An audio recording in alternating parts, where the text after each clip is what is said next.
आप सभी शिव भक्तों को 2026 में आने वाली पवन पुत्र प्राप्त देने वाले पुत्रदा एकादशी की ढेर सारी शुभकामनाएं एवं बधाइयां। भक्तों, स्वागत है आपका एक और नई वीडियो के साथ। माताएं बहनों, आज की वीडियो बहुत ही खास और ज्ञान से भरपूर रहने वाली है। उन सभी माताएं बहनों के लिए जिन्होंने सावन सोमवार का व्रत किया है, शिवलिंग पर एक लोटा जल अर्पित किया है, बेलपत्र अर्पित किया, धतूरा चलाया है और तो और प्रत्येक सोमवार की पूजा पाठ सच्चे मन से की है, फिर भी मनोकामना पूरी नहीं हुई है। इसलिए आपके लिए एक और अवसर आया है, सावन मास की पवित्रा एकादशी, पुत्रदा एकादशी।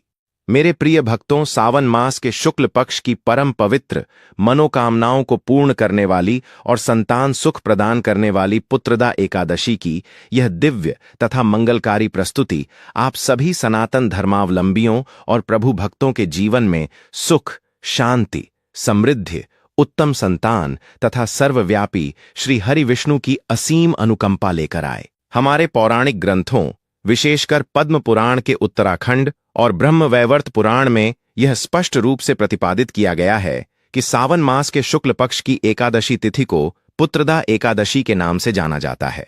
जो भी श्रद्धालु और भक्त इस परम पावन एकादशी का व्रत पूरी निष्ठा, सात्विकता, नियम और विधि विधान पूर्वक धारण करते हैं, उन्हें न केवल सर्वगुण संपन्न, तेजस्वी एवं दीर्घायु संतान की प्राप्ति होती है, बल्कि उनकी संतान के जीवन के समस्त संकट, शारीरिक मानसिक कष्ट और भावी बाधाएं स्वतः समाप्त हो जाती हैं।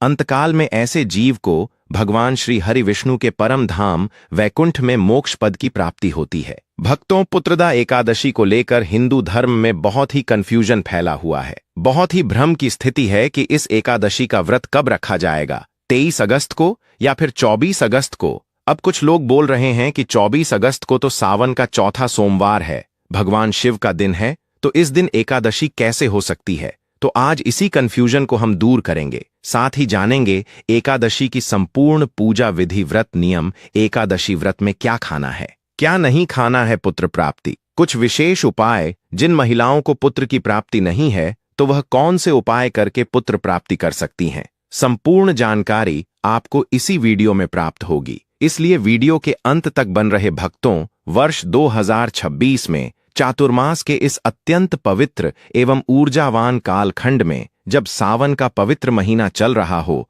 और उसमें भी शुक्ल पक्ष की एकादशी का दिव्य संयोग निर्मित हो, तब जगत के पालनहार भगवान श्रीमन्नारायण और धन धान्य की अधिष्ठात्री देवी माता लक्ष्मी की पूजा अर्चना एवं भक्ति करने का पुण्य अनंत गुना बढ़ जाता है। आज के इस विस्तृत और वृहद आलेख में हम पुत्रदा एकादशी के प्रत्येक गूढ़ रहस्य, शास्त्रीय प्रमाण, तिथियों की गणना तथा संपूर्ण पूजा पद्धति को बहुत ही गहराई से समझेंगे, ताकि इस महाव्रत का पूर्ण आध्यात्मिक और व्यावहारिक फल आपको प्राप्त हो सके। पुत्रदा एकादशी का आध्यात्मिक महत्व एवं शास्त्रीय आधार पर सनातन धर्म की परंपरा में एकादशी तिथि को हरिवासर कहा गया है, अर्थात वह समय जो पूर्णतः भगवान श्री हरि विष्णु को समर्पित है।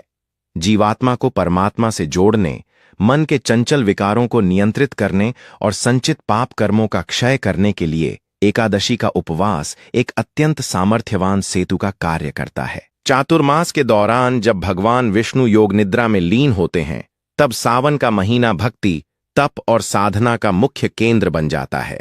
सावन मास में भगवान शिव और भगवान विष्णु दोनों की ही संयुक्त कृपा पृथ्वी लोक पर बरसती है। पद्म पुराण में वर्णन आता है कि संसार के समस्त तीर्थों में जाकर स्नान करने से, वर्षों तक कठोर तपस्या करने से, स्वर्ण, भूमि एवं गोदान करने से तथा हजारों अश्वमेघ और राजसूय यज्ञों का अनुष्ठान करने से जिस महान पुण्य फल की प्राप्ति होती है, वह महापुण्य इस कलयुग में किसी भी मनुष्य को केवल और केवल सावन शुक्ल पक्ष की पुत्रदा एकादशी का व्रत सच्चे मन, पूर्ण श्रद्धा और नियम पूर्वक कर लेने मात्र से सहज ही प्राप्त हो जाता है। यह व्रत न केवल वंश वृद्धि करता है, बल्कि कुल के पितरों को भी तृप्ति प्रदान करता है। भक्तों, पौराणिक कथा मान्यता के अनुसार पुत्रदा एकादशी के पीछे एक पौराणिक कथा विद्यमान है, तो उसको भी ध्यानपूर्वक सुनते हैं। जब महाभारत का धर्मयुद्ध निकट था, तब धर्मराज युधिष्ठिर ने भगवान श्री कृष्ण से अत्यंत नम्रतापूर्वक प्रश्न किया था कि हे मधुसूदन, हे जगन्नाथ, सावन मास के शुक्ल पक्ष में आने वाली एकादशी का क्या नाम है? इसका क्या महात्म्य है? इसमें किस देवता का पूजन किया जाता है और इसकी प्रामाणिक कथा क्या है? कृपया मेरे संशय का निवारण करते हुए मुझे यह परम पावन कथा सुनाने की कृपा करें। तब योगेश्वर भगवान श्री कृष्ण ने अपने श्रीमुख से जो अमर ज्ञान और कथा सुनाई, उसका श्रवण मात्र ही मनुष्य के सैकड़ों पापों को भस्म कर देता है। भगवान श्री कृष्ण ने कहा कि हे कुंती पुत्र, सावन शुक्ल पक्ष की इस एकादशी को पुत्रदा एकादशी कहा जाता है। इस व्रत की कथा के केवल श्रवण और पठन से ही मनुष्य को 100 वाजपेय यज्ञों के अनुष्ठान के बराबर पुण्य फल की प्राप्ति होती है। प्राचीन काल की बात है, भद्रावती नाम के एक अत्यंत वैभवशाली और समृद्ध नगर में सुकेतुमान नाम के एक परम प्रतापी, धर्मनिष्ठ और प्रजापालक राजा राज्य करते थे। उनकी महारानी का नाम शैव्या था। राजा के पास अपार धन संपदा, विशाल सेना, रत्न जड़ित महल और सब प्रकार की सुख सुविधाएं विद्यमान थीं। उनकी प्रजा भी उनसे अत्यंत प्रसन्न और सुखी रहती थीं। परंतु इस समस्त राजसी वैभव के उपरांत भी राजा सुकेतुमान और महारानी शैव्या के मन में एक अगाध दुख व्याप्त रहता था।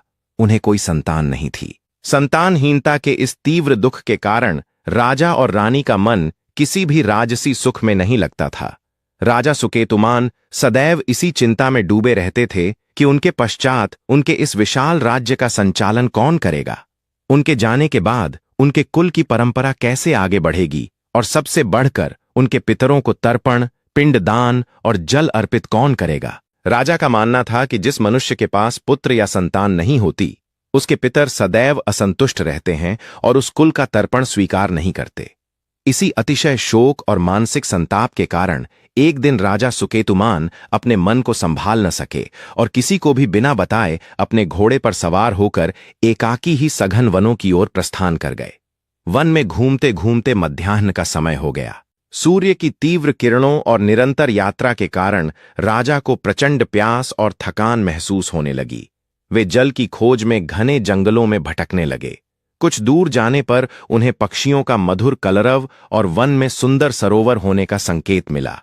जब राजा सरोवर के तट पर पहुंचे तो उन्होंने देखा कि वहां एक अत्यंत मनोरम आश्रम बना हुआ है और सरोवर के चारों ओर अनेक तपस्वी ऋषि मुनि वेद मंत्रों का सस्वर पाठ कर रहे हैं। सरोवर का शांत वातावरण देखकर राजा का मन अत्यंत प्रभावित हुआ। उन्होंने अपने घोड़े से उतरकर अत्यंत नम्रता और भक्तिभाव से उन सभी महर्षियों और तपस्वियों के चरणों में प्रणाम किया। ऋषियों ने राजा के तेज और उनके दुखी मुखमंडल को देखकर उनसे उनके आगमन का कारण पूछा।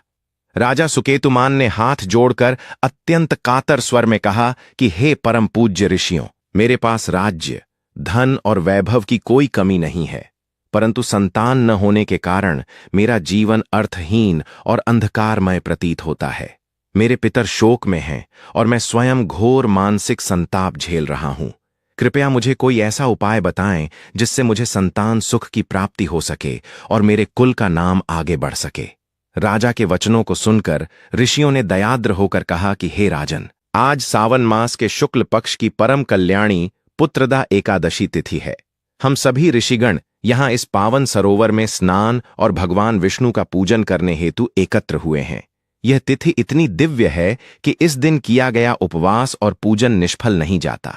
यदि तुम आज पूर्ण निष्ठा, सात्विकता और श्रद्धा से इस पुत्रदा एकादशी का महाव्रत धारण करोगे और सर्वव्यापी भगवान श्री हरि विष्णु की शरण में जाकर प्रार्थना करोगे तो तुम्हें अवश्य ही सर्वगुण संपन्न, ओजस्वी और न्यायप्रिय पुत्र की प्राप्ति होगी। महर्षियों की इस आज्ञा को ईश्वर का आदेश मानकर राजा सुकेतुमान ने उसी क्षण सरोवर के पवित्र जल से आचमन किया और उस पूरे दिन निर्जला तथा सात्विक भाव से पुत्रदा एकादशी का कठोर व्रत प्रारंभ किया। दिन भर भगवान विष्णु के नाम का जाप करते हुए रात्रि काल में ऋषियों के आश्रम में ही रहकर भगवान श्री हरि का पूजन, संकीर्तन और जागरण किया। अगले दिन द्वादशी तिथि के सूर्योदय के पश्चात राजा ने पुनः स्नान करके ऋषियों का आशीर्वाद लिया और विधिपूर्वक पारण करके अपने नगर भद्रावती वापस लौट आए। इस महाव्रत और ऋषियों के आशीर्वाद के अद्भुत पुण्य प्रभाव से कुछ ही समय के पश्चात महारानी शैव्या ने गर्भ धारण किया।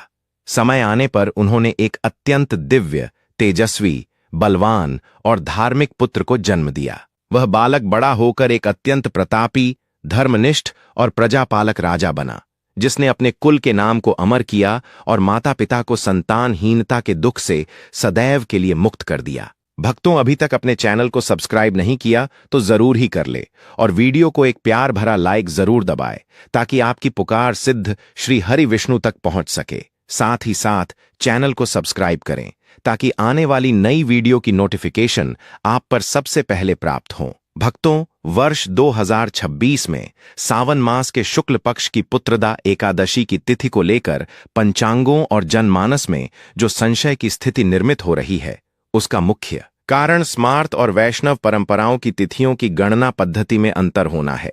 भारतीय ज्योतिष और धर्मशास्त्रों में तिथियों के निर्णय हेतु दो मुख्य दृष्टिकोण अपनाए जाते हैं। इनमें से किसी भी परंपरा को अनुचित या शास्त्र विरुद्ध कहना पूरी तरह से अज्ञानता है, क्योंकि दोनों ही पद्धतियां अपनी अपनी जगह पूर्णतः शास्त्र सम्मत और पूज्य हैं।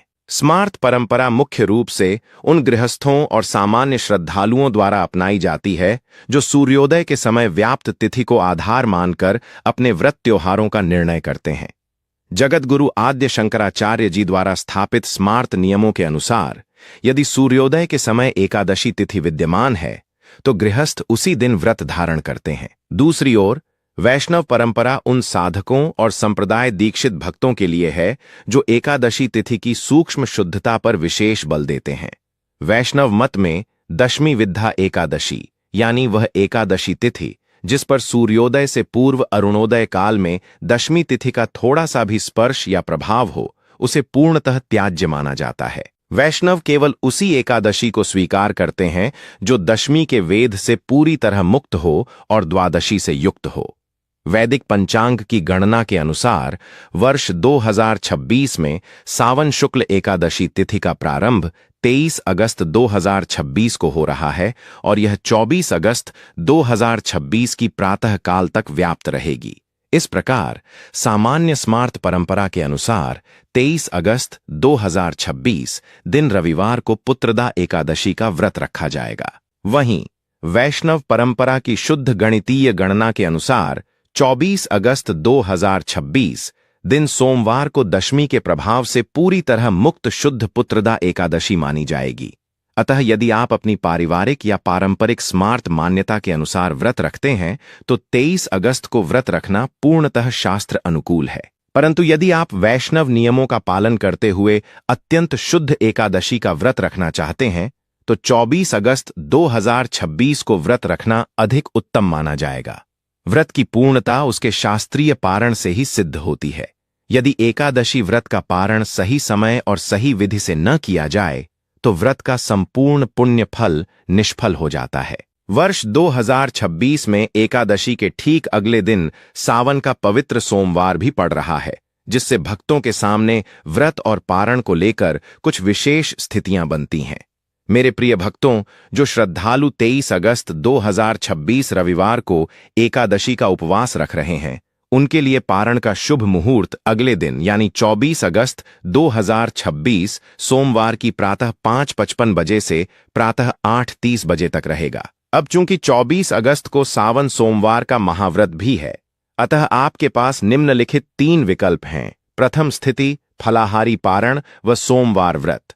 यदि आप 23 अगस्त को एकादशी रखकर 24 अगस्त को सावन सोमवार का भी उपवास रखना चाहते हैं तो पारण के शुभ मुहूर्त में भगवान विष्णु को अर्पित तुलसी पत्र, थोड़ा सा गंगा जल और कोई सात्विक फल जैसे केला या सेब ग्रहण करके एकादशी का पारण संपन्न करें। तत्पश्चात आप सावन सोमवार का व्रत सुचारू रूप से जारी रख सकते हैं। द्वितीय स्थिति निर्जला पारण। यदि आप एकादशी से लेकर सावन सोमवार तक लगातार निर्जला उपवास रखना चाहते हैं तो भी पारण मुहूर्त में केवल जल और तुलसी दल ग्रहण करके पारण करना अनिवार्य है। शास्त्रों के अनुसार तुलसी पत्र को खाद्य पदार्थ नहीं बल्कि श्री हरि का महाप्रसाद माना गया है, जिससे आपका एकादशी व्रत भी दोषमुक्त होकर पूर्ण हो जाएगा और सोमवार का निर्जला व्रत भी भंग नहीं होगा। तृतीय स्थिति साधारण पारण। यदि आप केवल एकादशी का ही व्रत रख रहे हैं और सोमवार का उपवास नहीं है तो 24 अगस्त की सुबह पारण मुहूर्त में सात्विक अन्न, तुलसी दल और जल ग्रहण करके अपना व्रत पूर्ण करें।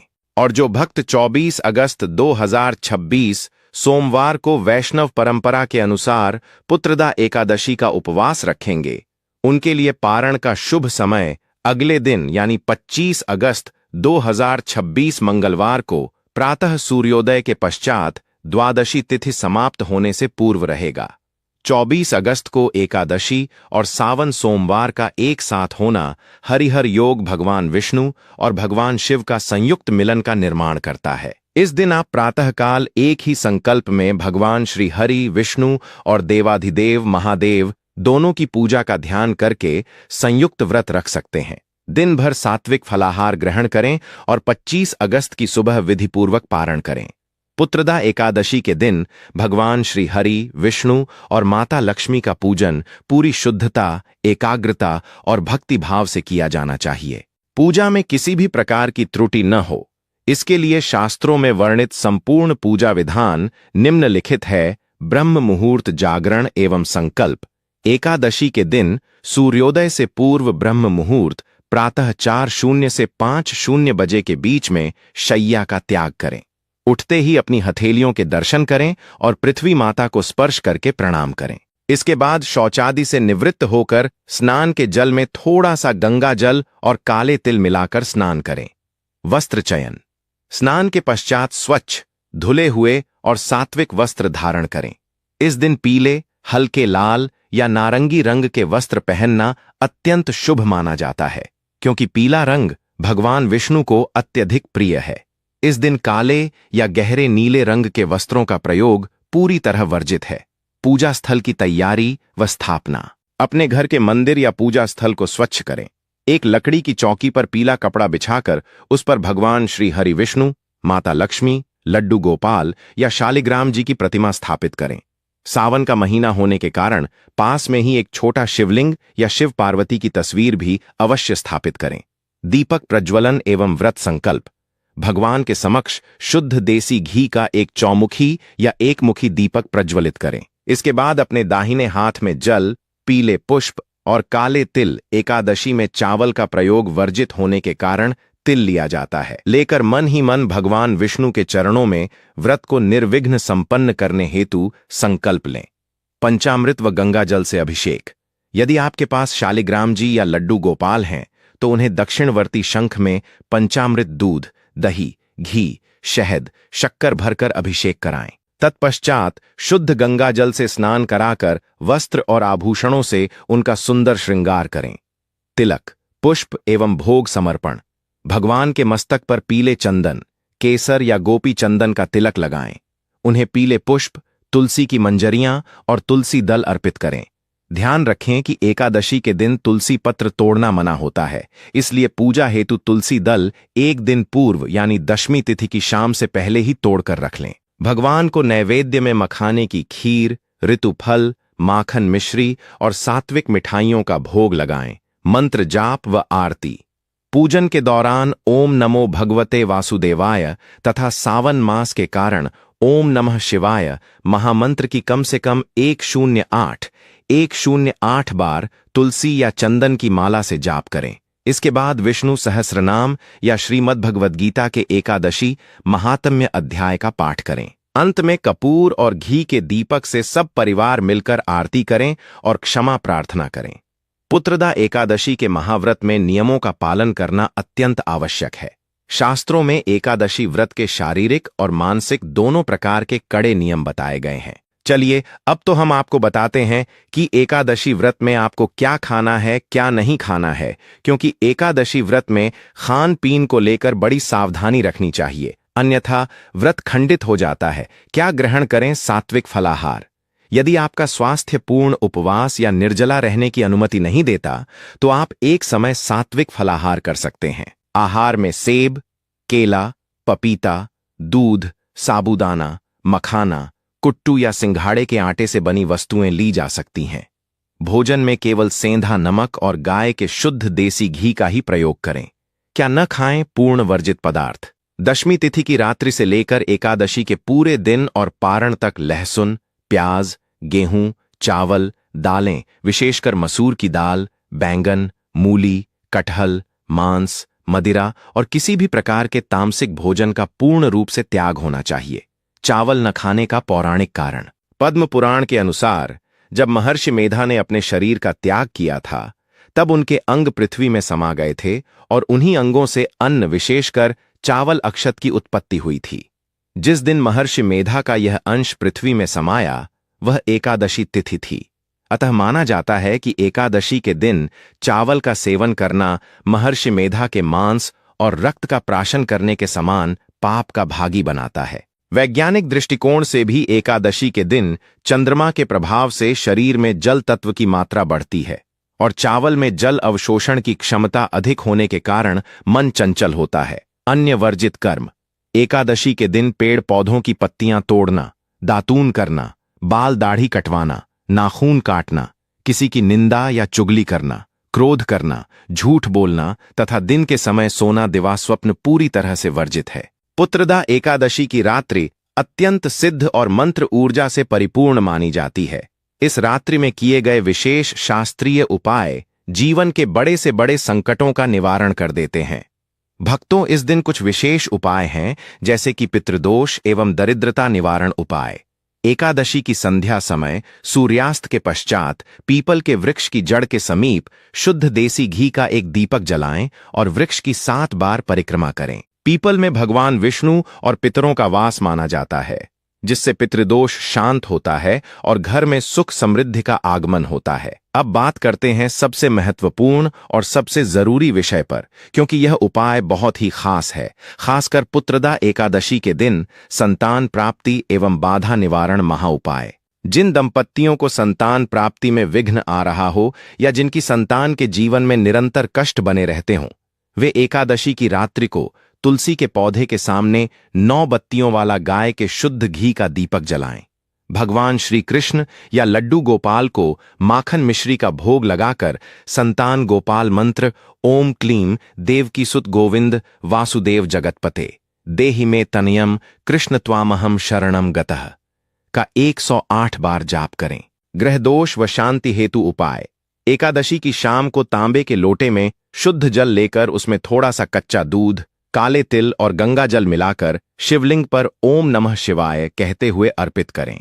इसके पश्चात घर के तुलसी जी के पास दीपक जलाकर विष्णु मंत्र का जाप करें।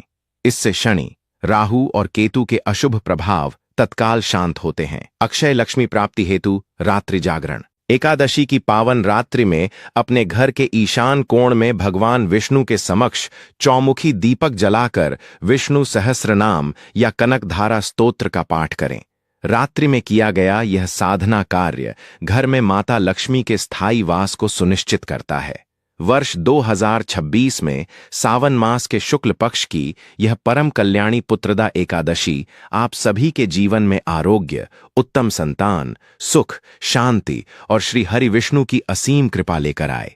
पूरी निष्ठा और श्रद्धा के साथ इस महाव्रत का पालन करें।